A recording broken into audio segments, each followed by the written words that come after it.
Alors, les objectifs d'Inotech sont de, bien sûr, poursuivre le développement dans les associations. Il s'agit toujours le rôle de la fédération, c'est d'épauler les associations à s'emparer de ces sujets-là et à se connecter correctement à l'ensemble de ces lauréats.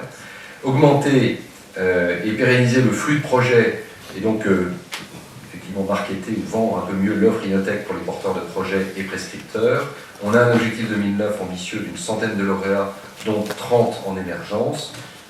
Bien sûr, ce champ-là est un champ dynamique, est un champ essentiel en termes de création d'emplois et de création de valeur et de valeur économique pour nos territoires, pour notre pays dans les années qui viennent.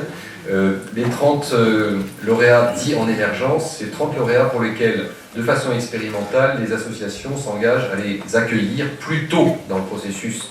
Donc ça veut dire jusqu'à un an, en tout cas quelques mois ou un an et demi, avant la création effective de l'entreprise, avant le démarrage, avant la première commande finalement. Parce que ce sont des projets qui ont des phases de maturation plus longues, avec des investissements qu'il faut faire très en amont, et avec un besoin fort, selon nous, en tout cas c'est ce qu'on offre, de connexion à la réalité industrielle et économique le plus tôt possible dans la phase de mise au point des produits et de développement.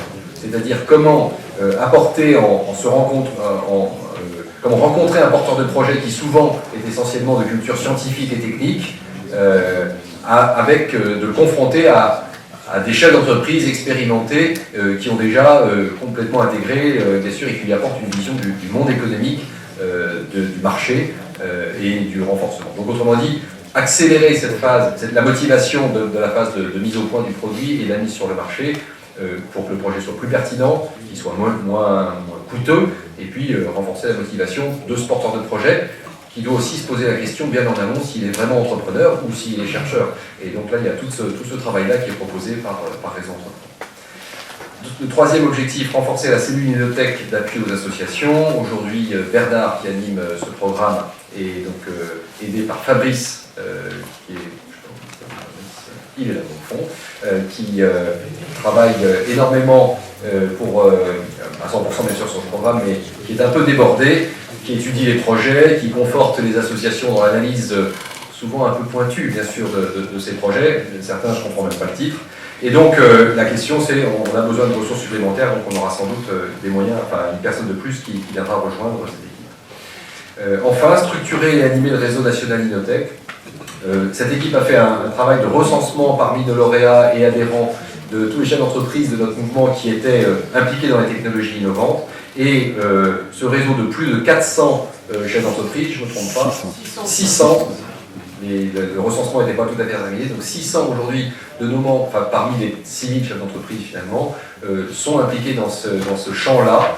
Et donc l'idée c'est de les mettre en réseau et de proposer à un lauréat ou un porteur de projet d'Aquitaine de pouvoir contacter un lauréat ou un adhérent d'Alsace qui a quelque chose peut-être à lui apporter ou quelque chose à échanger sur un projet ultra pointu et à forte valeur ajoutée. Voilà, c'est ce travail-là de structuration, d'animation du réseau national Inotech qu'on envisage. Et enfin, consolider le financement des pré-donneurs au stade émergence. C'est ce dont je vous parlais. La problématique du financement de la phase émergence n'est pas évidente. La structure de l'entreprise souvent n'est pas créée pour un certain nombre de raisons. Alors on prête de l'argent à qui? On finance quoi? Ça veut dire une personne physique. Enfin bon, il y a tout un tas de problèmes qui se posent. Et les acteurs également sont nombreux et on souhaiterait à la fois conforter ce financement de pré-donneurs au stade d'émergence et à la fois arriver bien en consolidation de ce qui existe déjà et pas comme un acteur de plus sur un truc où il y a déjà pas mal de gens. Voilà. Donc il faut qu'on soit pertinent et je ne doute pas que le travail que font Bernard et Fabrice va dans ce sens-là.